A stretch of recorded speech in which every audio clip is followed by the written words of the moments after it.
Hello, everybody. Hello, hello, hello. This is Tom from Tom and Ruth Philippine Adventures today. You know what? We're going to talk about something, a plan your escape. And it's not a negative thing. It's a positive thing. Plan your escape. Words may be kind of negative, but they're really not. What if you're coming here to the Philippines and you really just don't like it? What if you decided, well, it's kind of like I got here and I just don't like it and I want to go back somewhere else or maybe try another country? Make that option available. Make sure you have enough money that you can do that. A lot of guys come here with limited budget, limited money, and they find themselves in bad trouble after they get here because they want to go back. They have no money. So sometimes it takes 2 years, 3 years to save the money, and they're really distraught about the place. So things can affect you that I don't care if you've been here 1 year, 2 years, 3 years, 4 years. Things can affect you that maybe you just need an escape plan. Not only that, what if your mom or dad is sick? Or your auntie or uncle or someone close to your family? Maybe it's a brother, sister, someone like that. So what are you going to do? I suggest, you keep that money available that if you need to go back, you can go back to the U.S. Or maybe it's a situation with your health. Maybe you're just not feeling good. Maybe you just need to go get a checkup, and you can get a checkup here. Maybe you have some ailments. I would get 2 or 3 referrals and 2 or 3 uh, doctors to tell you what is wrong with you. I wouldn't just take one doctor. I would go 2 or 3. And maybe sometimes just maybe fly to Guam to confirm everything. If you have Medicare, Medicaid, and you've been paying on it, you can go to Guam, and they'll take care of you there. I don't think they've stopped it there. They were thinking about pulling it out, Medicare, Medicaid in Guam, but I think they kept it alive. You can double check that, of course. Things change all the time. I can't keep up. But what I'm saying is maybe plan out your escape. Cambodia, Vietnam, Hong Kong, maybe USA. A couple just went back to Hawaii. They just couldn't adapt. This is listen, we just can't take it. We're used to more of a Western lifestyle. We can't take it. He emailed me and said, I just got here. I've been here 6 months, and I'm just overwhelmed with this, and I can't do this, and I can't do that, and I can't go have my coffee, and I can go have my coffee, but it's not like what I used to have before, and I really just miss Hawaii. So they're going back to Hawaii. Apparently, they have a house there, and they can go back there anytime they want, and they'll just come here and visit. And that's the thing. You can always come back and go visit, go back to the States. Like for me, for an example, when my mom passed, she passed. Everything was fine. Woke up one day, she's sick. A day later, 2 days later, she passed. And my brother called me to say she died last night. Oh my goodness. Okay, I'm on a plane. First plane. I left. Got the news on Thursday. On Saturday, I was on a plane. And you got to be prepared for it. You got to be prepared for that escape, that plan to go there. And not only that, you got to have the funds available once you arrive there to rent a car or have someone pick you up or the above, because you're going to stay a couple weeks. You're just not going to stay a month or 3 weeks or 4 weeks. You're going to stay and have a decent time and meet the family and everything. And you can't do it in a week because, the passing, you want to be there at the funeral, you want to be at the dinners, you want to be at the social, you want to be able to talk to the family. You want to be with the family, but that's something you have to think about. If you have family in the States, hopefully you guys, which thank goodness I did, I had a plan that this is for this, and this is for this, and this is for this. Oh, by the way, Kibawi this morning, 4.5, 30 miles from me, 4.5. Shook. A lot of shaking going on. A few aftershocks, as there always are. Kept us rocking this morning.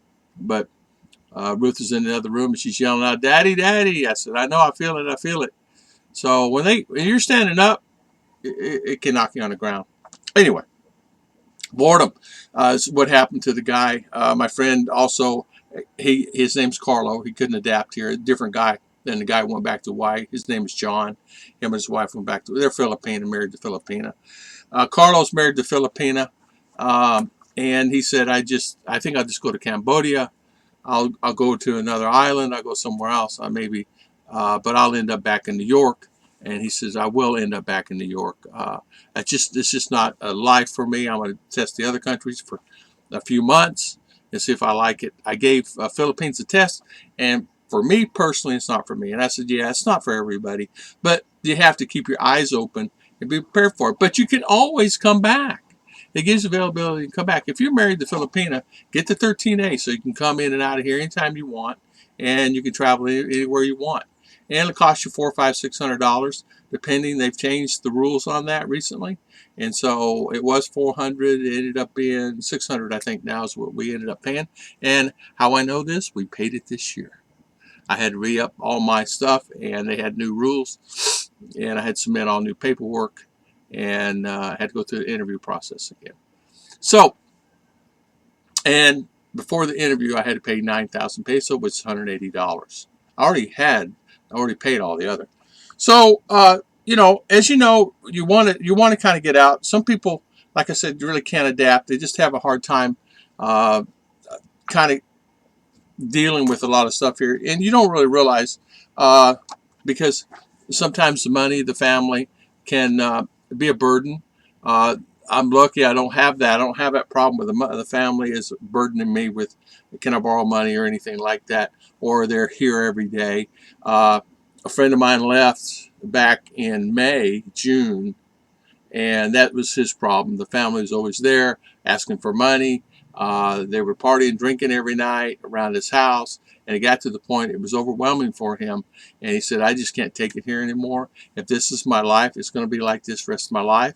I'll move. He just spent, $10,000 on a house there. So you can move. That doesn't mean that the problem's not going to be there. See, the thing of it is about stress is stress will follow you here. I thought when I left the States, I'm going to leave it there. But really, no, stress followed me. What I mean by that is, it's things that change your normalcy in life causes you stress. So, for an example, if I'm up and electric's running, I have internet, and the lights are running, and I have water, I'm set. But then that electric is out for 24 hours or 12 hours. Then you say, oh, okay, I'm tired of this.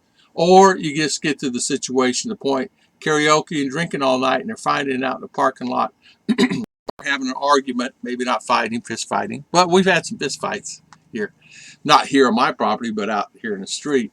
So quite a few times. And it happens because you get to drinking, it's going to happen. And they're all ages. There's age is no limit. From young to old, drinking here.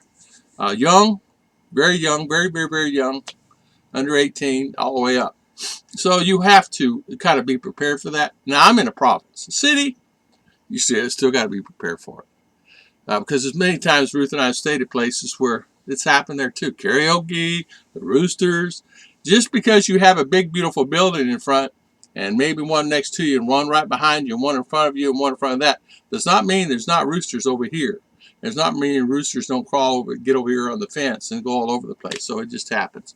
But I just want to tell everybody, plan an escape plan on a positive note.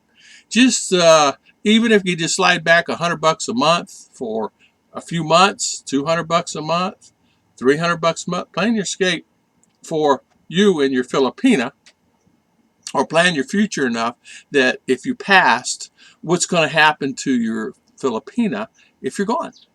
What will happen? Will she be able to sustain herself? You'll need to figure that out. And a lot of guys don't even think, well, I'm not worried about that. I'll live. Well, no, you won't. It just happens that way. This is life. Life works the circle that way. It's just that way. I would have never thought my friend died at a young age, and it's a spot on his liver, and gone in just a few months. And that's the thing, you don't know anything. Life is this much. God bless everybody. Thank you so much for watching, and I'll see you guys next time on Tom and Ruth Philippine Adventures.